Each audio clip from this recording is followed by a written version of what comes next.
Good evening, everybody. It is 10 p.m. Eastern Time here in Ohio, and it's Saturday, so that means it's another episode of the Saturday Spiritualist, as you can kind of see the ticker going along on the bottom of the screen. Um, this one's we're continuing our look at Eastern religions, and this is one that actually, believe it or not, Rob would know more than I would, honestly. But I didn't think to bring it up to him, and I know I've already got him scheduled for the audio podcast for something for in another week or so.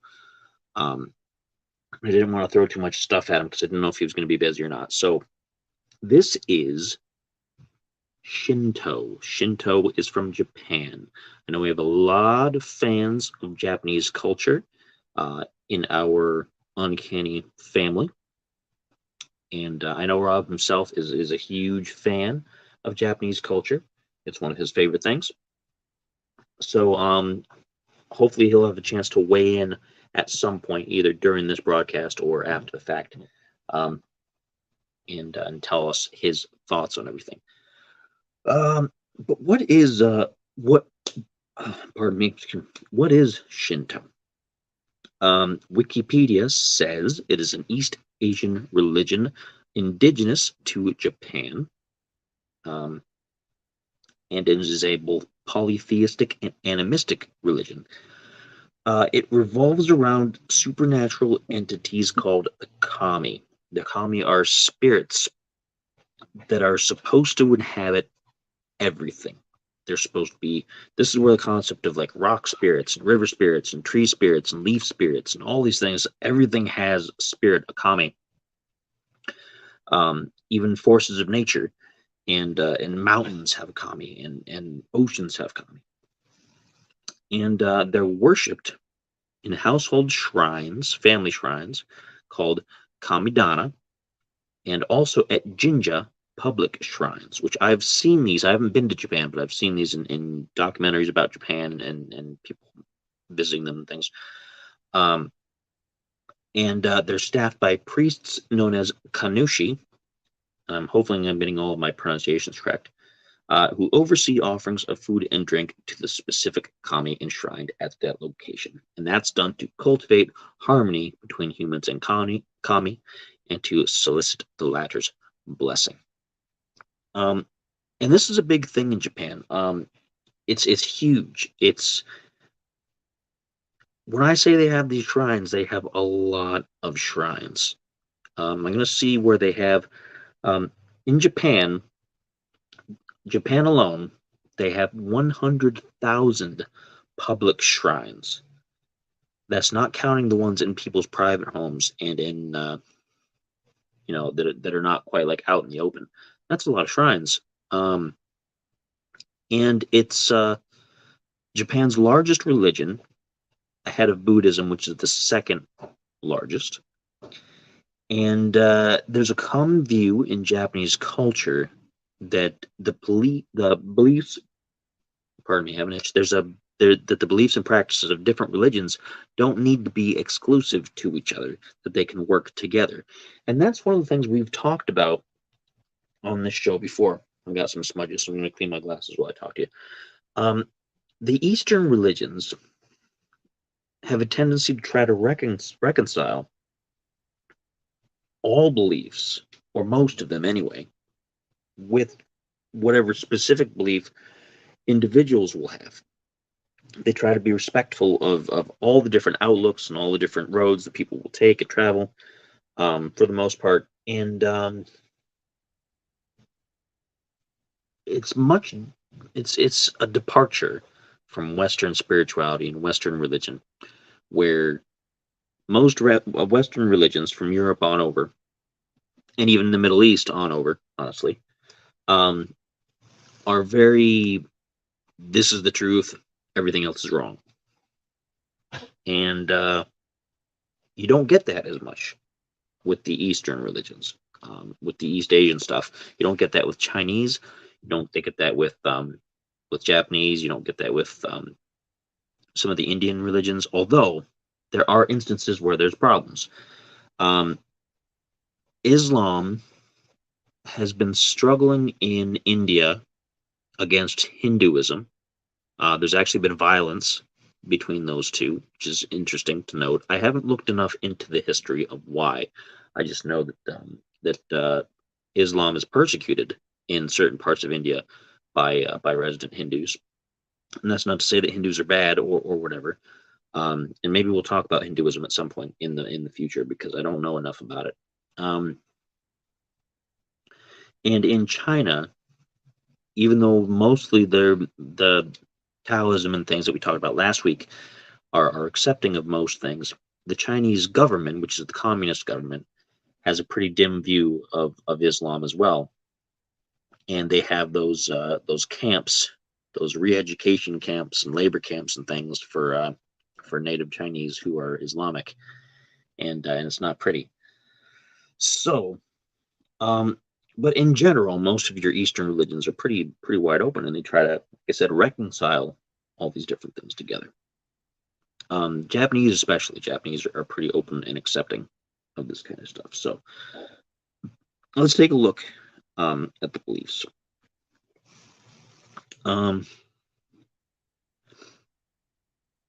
Now, the word kami doesn't have a direct English translation, and it's often been rendered as gods or spirits. Generally, I think it's probably more appropriate to label them as spirits,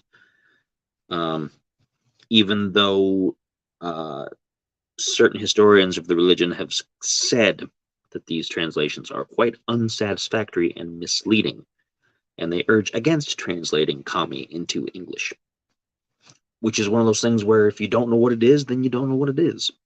If you're not from Japan and you don't know about the kami, then you don't know about the kami, no matter how much you do. Now, in Japanese, it's supposedly said that there are 8 million kami, which is meant to infer that there's actually an infinite number, because 8 million is such a big number. Now, they're not regarded. They do believe they're present everywhere, but not individually. Like, one is not going to be everywhere at all points. They're localized.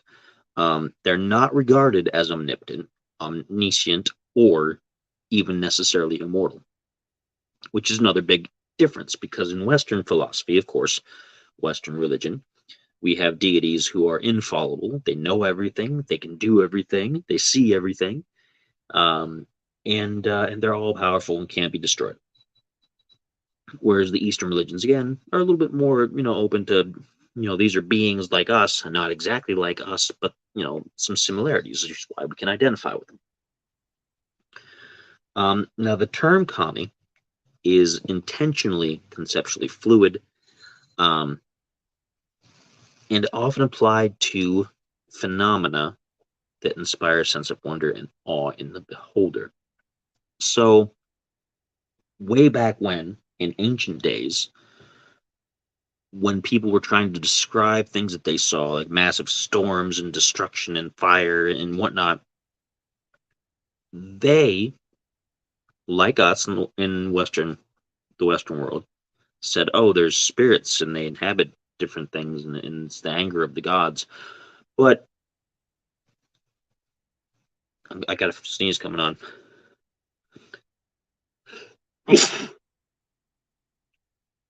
But rather than turn it into an object of fear and that kind of thing, they went on to decide, hey, you know what? These are natural things that happen. We can't necessarily stop these things from doing what they do because it's what they do. So let's just work together with them as best we can. Rather than prevention, rather than to pray to like prevent things from happening or to cause other things to happen, they instead just say, oh, what's going to happen is going to happen. Let's do our best to work in harmony with these beings that we believe to exist. They say that the kami inhabit both the living and the dead, organic and inorganic matter. They're natural disasters like earthquakes, droughts, and plagues. And they basically use that as an analogy to say that the actual everything that happens in the world is itself divine.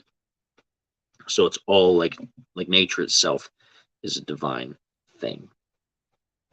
And they've supposedly, in Japan, been venerated since prehistory. They're regarded as formless, invisible. They do, with the influence of Buddhism, they did start depicting them on things anthropomorphically, so as animal spirits and like dragons and things like that. Now, they're supposed to be capable of both benevolent and destructive deeds. They can be both good and evil, or good or evil, or whatever. They can punish you if you are rude to them, or if you don't follow the instructions. Offerings and prayers are given to them to gain their blessings and dissuade them from destructive actions. So they're capricious. They have thoughts and feelings like us, and if you annoy them, they're going to be annoyed with you, and they're going to do stuff that you aren't going to like.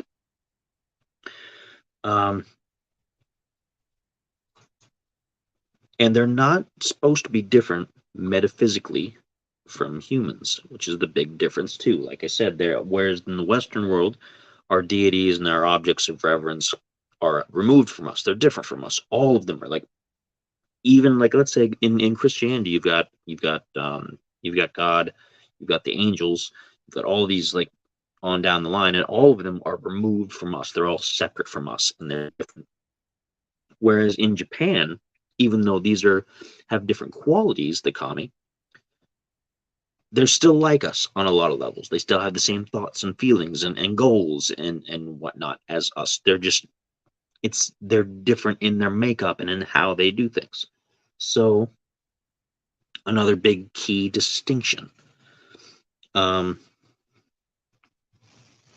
see.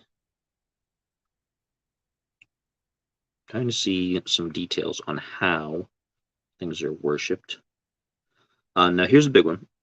In Shinto, the creative principle permeating all life is known as musubi, and has its own kami. And so there's no overarching duality between good and evil. All things have the capacity for good, bad, in between. So there's no adversary, there's no ultimate good. There's, all gray.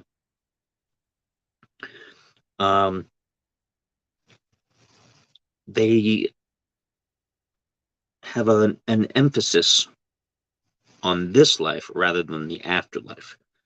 Although they do say that there's a human spirit or soul, and those are probably go along with Buddhism, since Buddhism has the cycles. Modern Shinto says that the afterlife largely revolves around the idea that the spirit survives bodily death and continues to assist the living. After 33 years, which is a very specific number, it then becomes part of the family kami. So, ancestor worship as well. And that's an interesting point, too. It shows that once you're done here, you don't go on to some wherever far off place. You don't necessarily get reincarnated. You continue to serve in a different form of life here. Interesting. One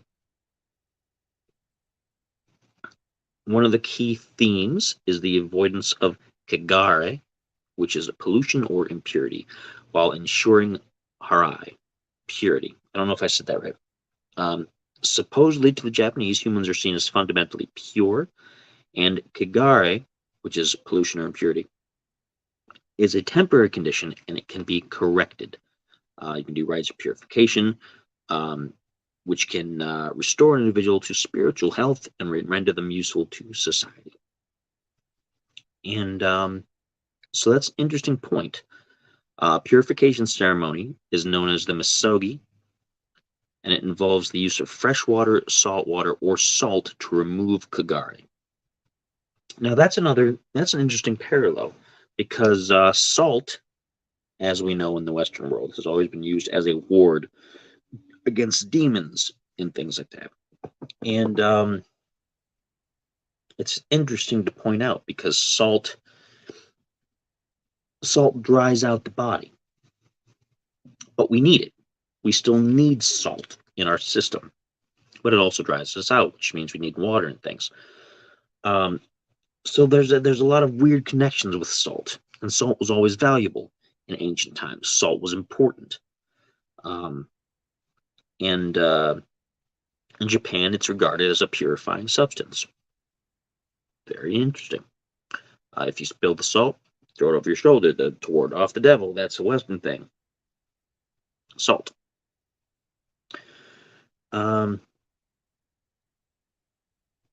Now, they don't have any specific written ethical dogma or doctrines. Instead, they use stories and morality tales to try to nudge you into ways that you should be and away from ways that you shouldn't. Which I find is a little bit more, I think that's a little bit more effective than the Western idea of here's these commandments, don't break them. One and done. And you think, oh, well, that's straightforward. Of course, I won't do those things. But we know as kids growing up, when you have rules, you strain. You want to say, well, what happens if I do this? What's going to happen? What's the result? Are you really going to punish me or not? Let's see. And a lot of times, a lot of people into adulthood will have the same mindset. They have this feeling where you can't tell me what to do. I'm going to do what I want. There's no consequences. I'd like to see you try. And whereas I think, especially with the Asian cultures where they tell the stories, the morality tales, it's more effective because it doesn't tell you if you do this bad thing will happen to you. It's more, this is the potential of things that could go wrong. If you're not a good person, then potentially, things could go bad for you. And this is an example of that. It doesn't mean this is for sure going to happen this exact way for you, but that's what happened to this person here. So think about that. Keep that in mind. And I like that approach rather than here's the commandments, do what they say, or, bad things, And the Egyptians were kind of the same way too, which is an interesting parallel as well. The Egyptians had, when you passed on, your soul would be weighed against a feather. And if your soul was too heavy with bad things that you had done in your life, then your heart would be eaten by I know the name. All my Egyptian stuff was like flying out because I was prepared more for the Japanese and not for the Egyptian. But it would be eaten by this judgment god, and that would be your eternal punishment. But if you had done enough good deeds, then you'd weigh better against the feather. This cat is hilarious. He cries. So yeah, so Shinto, it's an interesting idea, and it's an interesting mixture between what we have as in Western thought, that there's, with mainstream religion, you have the idea that there's a physical something out there, an individual that's judging me and watching over me, whereas in Japanese thought, it's a metaphysical group of innumerable beings that are everywhere that you have to coexist with. They can help you or harm you. And it's always been a fascinating concept. I know in Buddhism, they have a very similar idea because they have the idea that there's a spirit and everything, which is why hardcore Buddhists are vegetarian, because they won't take the life of other things. Whereas plants and grains and things, they can do prayers and say, hey, I'm taking this to nourish myself, and they plant more things. It's easier to do than to raise more animals. So a lot of interesting comparisons and contrasting ideas going on with that. And I like Shinto. I like the Taoism. And even though I'm Western left-hand path affiliated myself, I do like the ideas from the Eastern regions of the world. I think they had a lot of good ideas, and they've informed a lot of the Western occultist traditions, like left-hand path and things. If you get away from the Anton LaVey stuff and those kind of things, and away from the posturing and whatnot, then you can see a lot of good influence from the Eastern religions and the Eastern spiritualities. Um, so take of that what you will. So that's Shinto. Pretty short and sweet. Next week, I think we're going to have a longish episode because next week is not going to be a presentation as such. It's going to be a discussion because it's something that I've been ruminating on, and I think we have to get into it.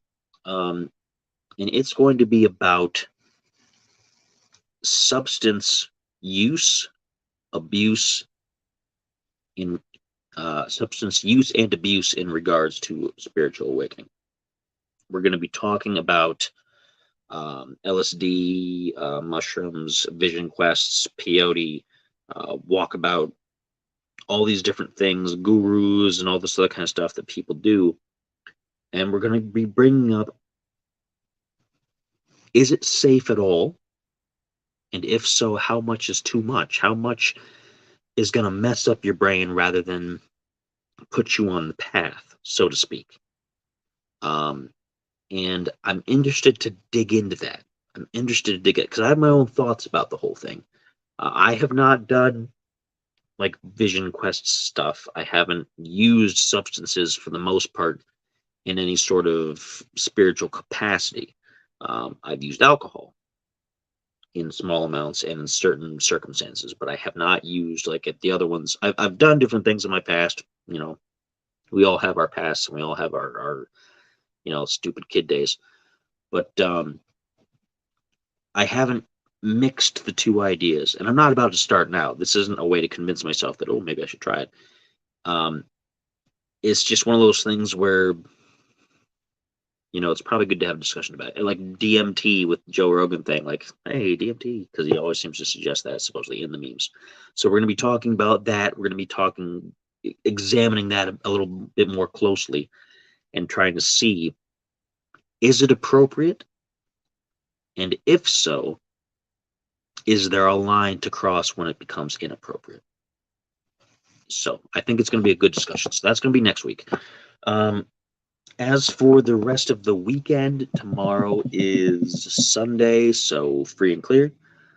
After that, Monday, there's another episode of Let's Talk About This. I'm getting down to the last few episodes before I take a break for season 2. And then Tuesday is Twitch Tuesday, Twitch streaming. Wednesday is free and clear. Thursday I have 2-3 more pre-recorded episodes of Uncanny Spirits Club.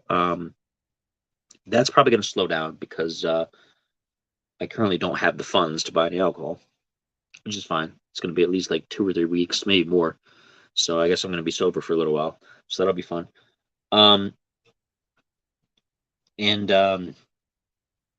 So that's Thursday, and then Friday is another episode of this Uncanny Earth, which I think we're going to be doing more talk about AI and things like that. So yeah.